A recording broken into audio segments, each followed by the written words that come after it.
I never thought I'd be grateful for food poisoning. But the stomach bug that sent me home from poker night 3 hours early saved my life. When I pulled into my driveway at 9:45 p.m. and smelled chemical smoke pouring from my garage, I knew immediately something was wrong. By the time the fire trucks arrived, half my house was gone. 5 years of renovation work, every possession I owned, reduced to ash and memory. My wife Sarah was found unconscious in the backyard. My brother Derek was hailed as a hero for saving her. Everyone said how lucky we were, how grateful I should be that Derek happened to drive by, how blessed Sarah was to survive. But when the fire investigator handed me a melted phone pulled from the debris, everything changed. Inside were hundreds of text messages between my wife and my brother, detailing their affair, their plan, and the exact time I was supposed to burn to death. I was standing in the ashes of my home, holding evidence of my own planned execution. The phone that survived. The fire investigator's name was Detective Chen. She was methodical, sharp-eyed, and she didn't miss anything. While I stood in what used to be my living room, she approached holding an evidence bag with a cracked iPhone inside. "Mr. Crawford, we found this hidden in your bedroom closet inside a fireproof box. It still works." Her voice was careful, like she was about to deliver terrible news. She powered it on and scrolled through the messages, her jaw tightening with each screen. Then she handed it to me. The first message I saw was from my brother to my wife. "It's done. I'll save you around 11. He'll be dead by 10:30. My vision tunneled. My hands started shaking. Detective Chen steadied me. "Mr. Crawford, this wasn't an accident. Someone tried to murder you, and according to these messages, your wife and brother planned it together." I looked across the debris field to where Sarah and Derek sat by the ambulance, holding hands, playing their roles perfectly. They had no idea I knew. How it all began. Sarah and I met 7 years ago at a company retreat. She worked in marketing, I was in software development. She had this magnetic energy, confident, funny, ambitious. Within 6 months, we were inseparable. Within 2 years, we were married in a small ceremony with close family and friends. Derek was my best man. He gave a toast about how I'd finally found someone who completed me, and everyone applauded. I should have noticed the way he looked at her during that speech. The way she blushed when he complimented her dress. But I was in love, and Derek was my brother, my best friend since childhood. After our father died, I'd promised to always look out for him. I'd loaned him money for failed business ventures, let him stay with us when he lost his apartment, invited him to every family dinner, every holiday, every weekly poker night. He was family. The idea that he could betray me, that they both could, never crossed my mind. Not once. Not until I was standing in the ashes, reading their messages, realizing the affair had been going on for 2 years. The signs I missed. Looking back, the red flags were everywhere. Sarah started working late several nights a week.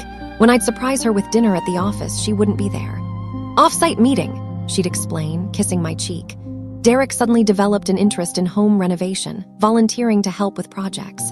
He'd come over during the day while I was at work, spending hours alone with Sarah learning to tile or paint. Our intimacy disappeared. Sarah was always tired, always stressed, always on her phone. Then came the insurance conversation.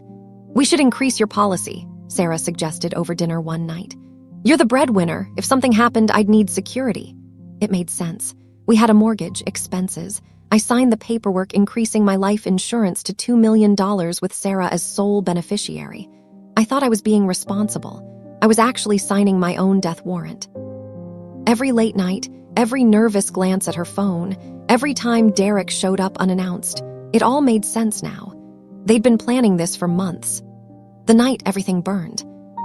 October 12th started normally. I went to work, came home, had dinner with Sarah. She seemed anxious, constantly checking her phone. "Poker night?" she asked, already knowing the answer. I left at 6:45 for Mike's place like every Thursday. But around 9:30, severe nausea hit me, probably food poisoning. I apologized to the guys and drove home early. When I pulled into my driveway at 9:45, I smelled it immediately. Chemical smoke. Wrong smoke.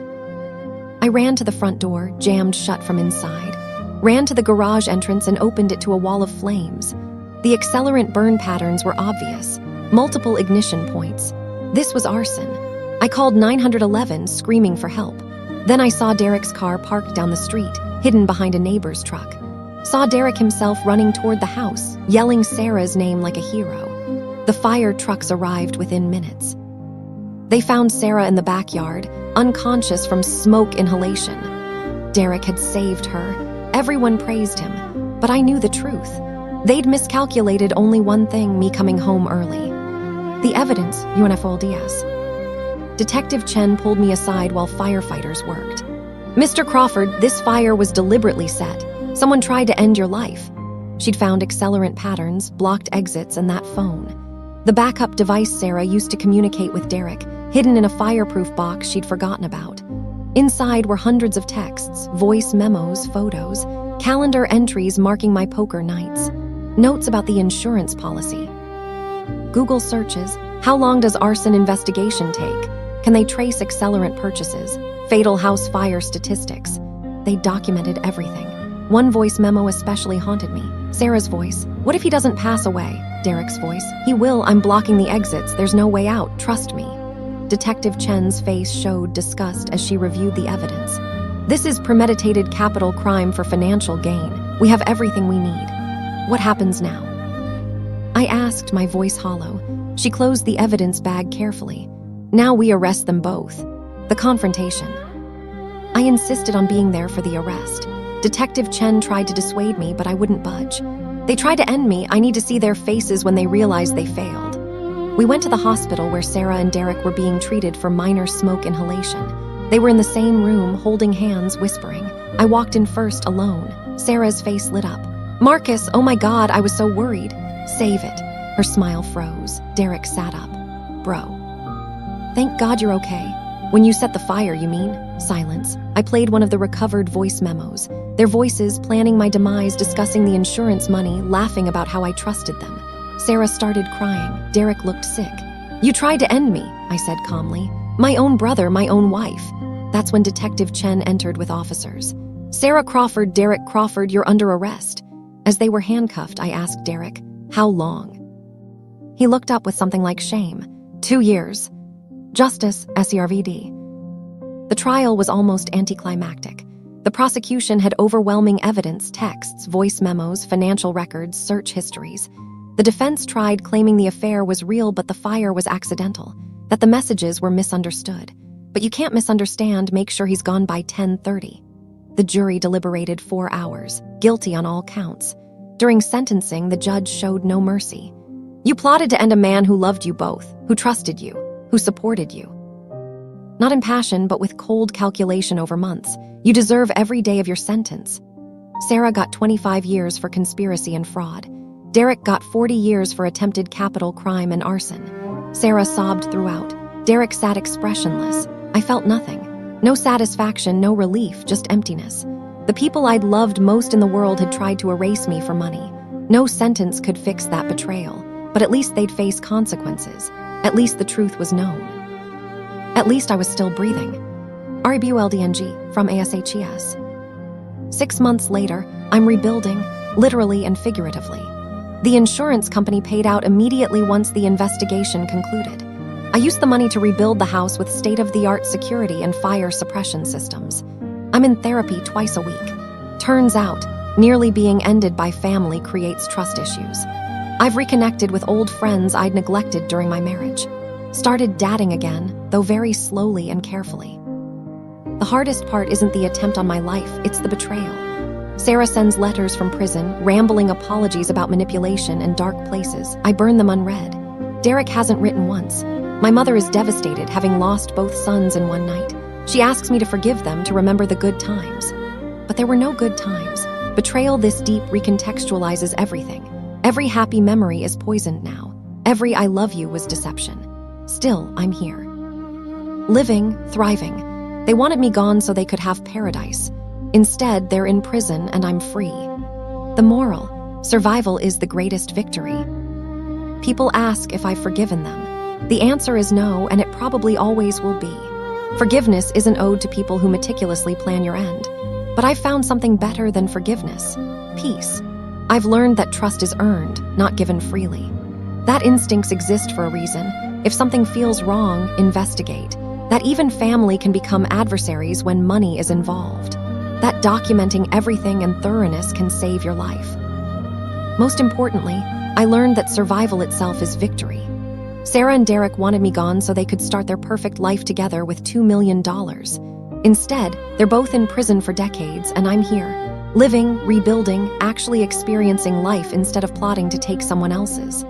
Sometimes at night, I think about what would have happened if I hadn't felt sick that Thursday, if I'd stayed at poker until midnight as planned. I'd be gone. They'd be rich. No one would know the truth.